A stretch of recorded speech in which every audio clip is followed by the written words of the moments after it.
सुप्रभात बच्चों, online class में आपका स्वागत है। मैं Neeta Chaudhary Fortune International school से। तो बच्चों, हमने हिंदी का 10 चैप्टर पढ़ा था, जिसके हमने 6 पद पढ़े थे। 10 चैप्टर था झांसी की रानी लक्ष्मीबाई। ये एक कविता है और इस कविता को लिखने वाली कवयित्री है सुभद्रा कुमारी चौहान। आज हम उसका 7वां पद पढ़ते हैं कविता का। अनुनयन विनयन नहीं सुनता है, विकट फिरंगी की माया, व्यापारी बन दया चाहता था जब ये भारत आया। डलहौजी ने पैर पसारे, अब तो पलट गई काया, राजाओं नवाबों को भी उसने पैरों ठुकराया। रानी दासी बनी ये दासी अब महारानी थी, बुंदेले हर बोलों के मुँह हमने सुनी कहानी थी, खूब लड़ी मर्दानी वह तो झांसी वाली रानी थी। अनुनयन विनयन यानी खुशामद करना, विकट यानी भयंकर, फिरंगी का अर्थ होता है अंग्रेज, माया का अर्थ होता है चाल या व्यवहार, पलट गई बदल गई, काया यानी रूप, रानी यानी महारानी लक्ष्मीबाई, दासी का अर्थ होता है सेविका, पैरों ठुकराया, ठोकर लगाई या परवाह नहीं की। अनुनयन विनयन नहीं सुनता यानी कवयित्री सुभद्रा कुमारी चौहान कहती है कि राजा के मरने के पश्चात डलहौजी ने जबरदस्ती झांसी पर ब्रिटेन राज्य का कब्जा करवा दिया। रानी ने उससे बहुत प्रार्थना की, लेकिन उसने एक न सुनी। जब ब्रिटिश भारत आए तो उन्होंने भारत में व्यापार करने और अपनी रक्षा के लिए भारतीय राजाओं से दया की प्रार्थना की, लेकिन ब्रिटिश शासन इतना क्रूर और चालाक था कि उसने धीरे धीरे पूरे भारत पर कब्जा करके भारत का स्वरूप ही बदल दिया। कवयित्री कहती है कि भारतीय राजाओं और नवाबों को अपने पैरों तले रौंद दिया, अर्थात उनसे उनका राजपाट छीनकर उनको ही राज्य से बाहर निकाल दिया। रानी दासी बनी ये दासी अब महारानी, यानी कवयित्री लक्ष्मीबाई के लिए कहती है कि लक्ष्मीबाई जो झांसी की रानी थी वह अब क्या बन गई है, दासी के समान हो गई है। और जो दासी बनकर भारत में आई थी, व्यापार करने के बहाने भारत आई थी, वही अब झांसी की महारानी बन बैठी है। समय की गति, ऐसी कहानी हमने बुंदेले लोक गायकों के मुँह से सुनी थी। झांसी की वह रानी पुरुषों की भांति युद्ध करती थी। छीनी राजधानी दिल्ली की, लिया लखनऊ बातों बात, कैद पेशवा था बिठूर में, हुआ नागपुर का भी घात। उदयपुर तंजौर सतारा, कर्नाटक की कौन विसात, जबकि सिंध पंजाब ब्रह्म पर अभी हुआ यह ब्रज निपात। बंगाले मद्रास आदि की भी तो यह कहानी थी, बूंदेले हर बोलों के मुँह हमने सुनी कहानी थी, खूब लड़ी मर्दानी वह तो झांसी वाली रानी थी। बातों बात यानी आसानी से, घात यानी छल या धोखा, वज्र निपात भयंकर आघात या हमला। तो छीनी राजधानी दिल्ली की, लिया लखनऊ बातों बातों में, यानी कवयित्री कहती है कि व्यापार के बहाने भारत में आए विदेशियों ने धीरे धीरे पूरे भारत पर कब्जा करना प्रारंभ कर दिया। कैद पेशवा था बिठूर में, हुआ नागपुर का भी घात। सबसे पहले उन्होंने भारत की राजधानी दिल्ली पे अधिकार किया, इसके बाद बहुत आसानी से उन्होंने लखनऊ पर भी कब्जा कर लिया।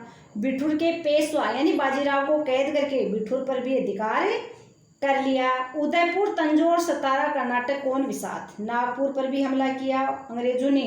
उदयपुर तंजौर सतारा और कर्नाटक पर भी अपना कब्जा करना शुरू कर दिया। यहाँ तक कि बंगाले मद्रास सिंध पंजाब, यहाँ तक कि सिंध पंजाब पर भी अंग्रेजों ने भयंकर हमले किए। बंगाल और मद्रास में भी यही दशा थी। कवयित्री कहती है ऐसे समय में मर्दों के वेश में अंग्रेजों से युद्ध करने वाली उस झांसी की रानी की कहानी हमें बुंदेलखंड के लोक गायकों से सुनी थी। आगे देखो, रानी रोई रनिवासों में, बेगम गम से थी बेजार। उनके गहने कपड़े बिकते थे कलकत्ते के बाजार। सरेआम नीलामी छापते थे अंग्रेजों के अखबार। नागपुर के जेवर ले लो, लखनऊ के नौलख हार। यूं पर्दे की इज्जत पर देसी के हाथ बिकानी थी। बूंदेले हर बोलों के मुंह में, हमने सुनी कहानी थी। खूब लड़ी मर्दानी वह तो झांसी वाली रानी थी। रनिवास, रनिवास का अर्थ होता है रानियों का निवास स्थान। बेगम, नवाबों की पत्नियां। गम का अर्थ होता है बच्चों दुख। बेजार का अर्थ होता है परेशान। सरेआम का अर्थ होता है सबके सामने। नीलामी या नीलाम, बोली लगाकर बेचना। नौलख, 9 लाख कीमत का बहुमूल्य हार। इज्जत, सम्मान। परदेसी, अंग्रेजी लोग। बिकानी, बिक गई। कवियत्री कहती है कि रानी रोई रनिवासों में, बेगम गम से थी बेजार। उनके गहने कपड़े बिकते थे कलकत्ते के बाजार। कवियत्री कहती है कि जिन जिन राज्यों में अंग्रेजों ने अपना अधिकार कर लिया है, वहाँ के राजमहलों में निवास करने वाली अपनी रनिवासों में विलाप करती रही रानियाँ रोती रही। नवाबों की बेगम भी दुख से पीड़ित थी।